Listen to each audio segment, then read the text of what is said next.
the reason as to why I was fired, you need to understand, it was never about the tweets. It's not about the people. It was about the companies that were spending money on me because I was a very big presenter.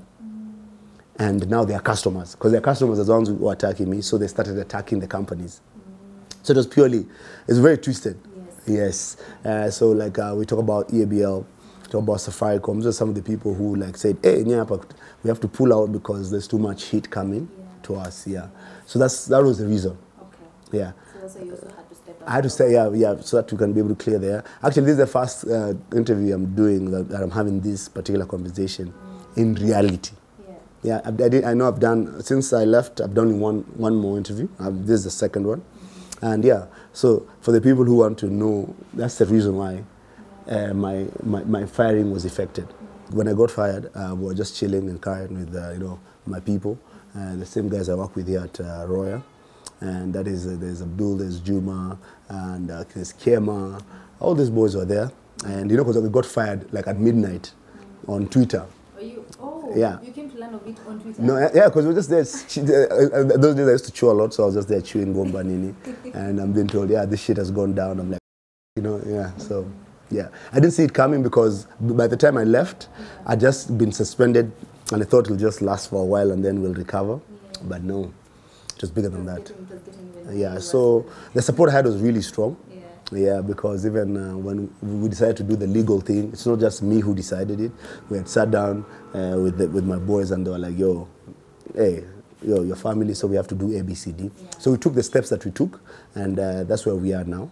And yeah, so nothing changed in my life. The only things that changed that now I was jobless, and then now my source of income had been depleted by over 700 Gs a month. And yeah. But everything else was constant, and it's still constant until today.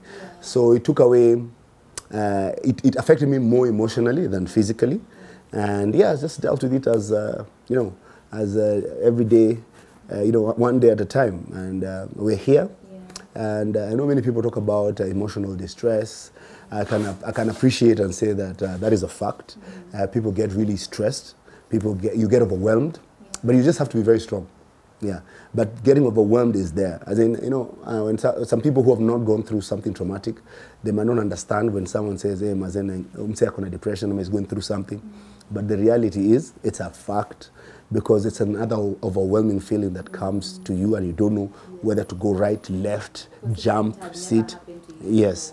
So like these days when I hear somebody going through something, when I see someone going through something, I take some time off to want to understand them, because I know that feeling.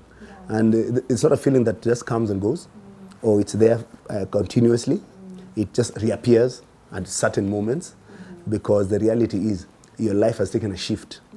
Yes. So for the random people who are just hating and or you're hating on someone, or you just want to bring someone down for just no reason, for that particular sake or for that wave, you cancel this, you cancel that, or whatever. It does more damage than good. And yeah, it's just lucky that I've always been so super strong, and I expected one day, the way things are good, they'll go bad. And those are some of the reasons as to why it keeps me going. Plus also I don't have the luxury to sit and wallow and complain and keep on telling people, yeah, I was overwhelmed, I got depressed. No. I'm not on that pity bus, or want to be on that pity bandwagon, because I have my kids who are there and who are watching. You can imagine what they were going through when I was. So yeah, so those are the things that keep me strong and giving me not hard skin to be able to just move forward and just continue moving and doing what I'm doing. It's going to 2 years now since I think I lost my job, and who's complaining, man? I really regret, but I wish I could have done better. I would have, I'd have been more informed and more awake or woke to that particular situation and that particular moment, because there was a lot that was happening at that particular time. People were going through so much. Remember, this was it was year 2 of COVID, because of all the, what do you call it? Quarantines and all the issues of people working from home, guys' salaries being slashed or being reduced in terms of because of vis-a-vis the amount of money that companies were making. People lost their jobs. People were going through a lot. It was not that fun time that when I was on radio and kicking us, when I was doing the drive show. It wasn't the same time. And you see, for me, my only regret is that I was not able to remove myself from that particular moment, from the previous moments of my life. Yeah, because guys were more, there's a lot of tension. People are very sensitive. Yeah, and there's a lot that's happening all over the world. And yeah, I'm just one of those guys who got swept by that wave that was there, victim of circumstances. So you cannot be able to complain about some things. Yeah, you just say, you know what, it chose me, and I didn't choose it, but what to do? You go with the flow, man. Because I've been going with the flow the whole time, so why not now? Yeah. But yeah, that's the only thing I regret, that I didn't read the room at that time. And I'm very good at doing that, because me, I'm a people person. Because if I was going to get fired, I'd been fired a long time ago. There's no way I'd have stayed in radio for 17 years with the amount of shit and things that I've done and said on radio and still survived. It worked for me then, but this particular time it didn't. Yeah, and I don't hold it against anybody.